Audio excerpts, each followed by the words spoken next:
Halo semuanya, perkenalkan nama saya Adelia Putri Septiana, NIM 6211420027 dari Ilmu Keolahragaan Universitas Negeri Semarang, Angkatan 2020.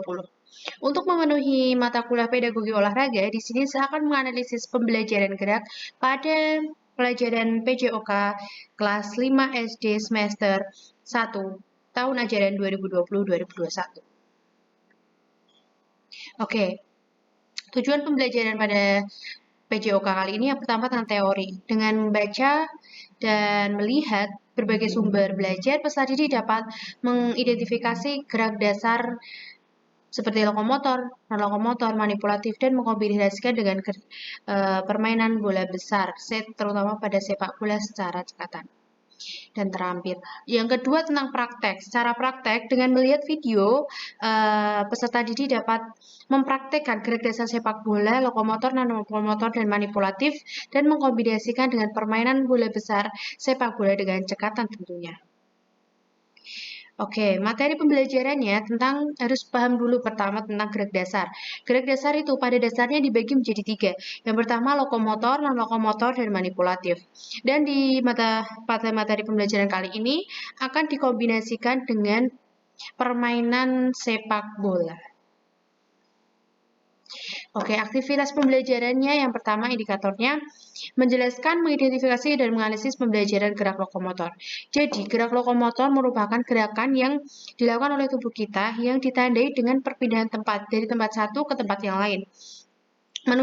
Indikator yang kedua itu menunjukkan dan memberi contoh gerakan lokomotor. Oke, akan saya tunjukkan gerakannya sebagai berikut. Dapat dilihat dan diperhatikan seperti berjalan dari tempat satu ke titik yang lain, berlari, dan bisa juga melompat. Dapat dilihat gerakan tersebut berpindah tempat dari tempat satu ke tempat berikutnya. Oke, lanjut. Yang kedua, non-lokomotor. Gerakan non-lokomotor ini merupakan gerakan indikator yang masih sama. Yang pertama, menjelaskan, mengidentifikasi, dan menganalisis pembelajaran gerak non-lokomotor. Jadi, gerakan non-lokomotor ini itu kebalikan dari lokomotor. Jadi, gerakannya itu tidak berpindah tempat, hanya berada di titik tersebut sambil melakukan gerakan. Yang kedua menunjukkan gerakannya akan saya beri contoh sebagai berikut, dapat diperhatikan seperti menggerakkan kepala, kanan kiri, kepala, tangan. Dapat dilihat itu tidak melakukan perpindahan tempat, menggerakkan kaki, mengangkat kaki, apapun gerakan yang dilakukan tidak berpindah tempat itu disebut dengan gerakan non-lokomotor. Dapat juga berlari di tempat karena tidak melakukan perpindahan tempat, maka disebut dengan gerakan non-lokomotor. Dan yang ketiga tentang manipulatif. Jadi indikatornya yang pertama menjelaskan, mengidentifikasi, dan menganalisis pembelajaran gerak manipulatif. Jadi gerakan manipulatif itu ditandai dengan kita ada objeknya. Kita melakukan gerak dan ditambah dengan objek seperti pembelajaran kita sekarang menggunakan bola. Oke, saya akan memberikan contohnya. Contohnya sebagai berikut, dapat diperhatikan seperti gerakan menendang bola dan memberikan operan kepada temannya, menghentikan bola, menggelindingkan bola, dan menyundul bola dengan kaki.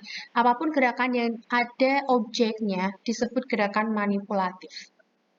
Oke, lalu lanjut yang terakhir tentang kita harus bisa mengombinasikan gerakan dasar tiga tadi, lokomotor, non-lokomotor, manipulatif pada permainan sepak bola. Dengan dikombinasikan, akan saya beri contoh sebagai berikut. Jadi, kombinasi sepak bola itu gerakan yang digabung antara gerakan satu dan gerakan yang dua.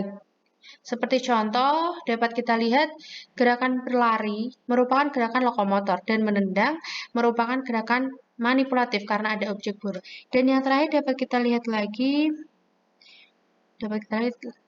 saat kita berlari dan melompat itu merupakan gerakan manipulatif. Saat kita berlari merupakan gerakan lokomotor dan melompat merupakan gerakan manipulatif karena dibantu dengan bola.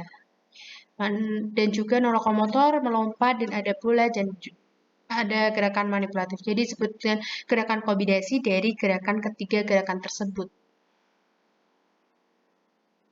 Oke, lanjut. Oke, pembelajaran kali ini juga akan diambil penilaian. Jadi penilaiannya itu diambil dari pertama sikap kalian. Sikap kalian itu dilihat dari secara observasi dari kalian saat awal pembelajaran mengikuti dengan baik dari doa, pemanasan, sampai inti hingga penutup kalian mengikuti dengan baik dan benar. Yang kedua tentang pengetahuan kalian. Jadi pengetahuan kalian itu tergantung kalian sudah membaca dari buku yang sudah ada atau bahkan mencari dari sumber yang lain. Akan saya ambil penilaian dari butir-butir soal dan harus kalian jawab dengan tepat. Dan yang terakhir tentang keterampilan kalian. Jadi keterampilan kalian ini akan saya ambil dari nilai praktek kalian. Saat kalian praktek membuat video di rumah ataupun saat kita melakukan pembelajaran seperti kemarin akan diambil nilai gerakan kalian secara langsung. Oke, kesimpulannya dalam pembelajaran analisis pembelajaran gerak pada permainan sepak bola, pelajaran PJOK kelas 5 semester 1 tahun ajaran 2020-2021 ini setelah pembelajaran peserta didik dapat memahami dan menjelaskan, memahami dan mempraktekkan gerak dasar seperti lokomotor, non-lokomotor, manipulatif, dan juga dapat mengombinasikan dengan gerakan permainan pada sepak bola di rumah maupun di sekolah.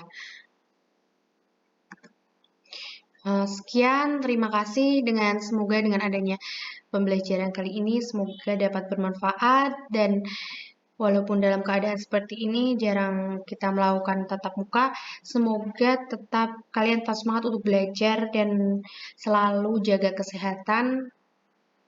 Terima kasih, dadah, see you.